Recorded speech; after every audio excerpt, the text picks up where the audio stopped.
திமுக பேசுறதுக்கு யாரா இருக்காங்களா? திமுக பேசுறதுக்கு யாரா இருக்காங்களா? பாத்திருக்கீங்களா? திமுக யாரா ஆள் இருக்காங்களா இப்படி பேசுறதுக்கு?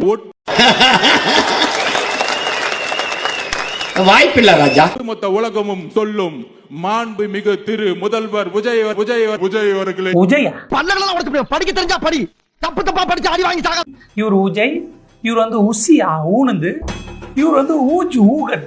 என்னடா இது உஜயா? தலைவர் பேர் கூட தெரியல. என்ன எழவி அது? தன்னுடைய பதவியை துறந்து சமாளிச்சிட்டாப்ல. இன்றைக்கு நம் முன் மக்கள் சேவைக்காக வந்திருக்கூடிய என்னுடைய ஆருயிர் நண்பன் திரு அருராஜ் IAS அவர்களே. அருராஜ் யாரோ நார்த் இந்தியன் போல இருக்கு. ஆஹா, இவங்க கூட சேர்ந்து அரசியல் பண்ணா மேடைக்கு மேடை தர்மடி விழுவும் போல் இருக்கு. இங்க பேர் சொல்றது இவருக்கு மட்டும் பிரச்சனை இல்லை, இவங்க தலைவருக்கே பிரச்சனை. ஆர்ப்பாட்டம் நடந்துச்சு, அதுல ஜெயராஜ் பென்னிக்ஸ் வழக்கு. அதுல ஜெயராஜ்ன்ற பேர் என்ன சொன்னார் தெரியுமா? சாத்தான்குளம் ஜபராஜ் பென்னிக்ஸ். ஜபராஜ் அட கன்றாவியே.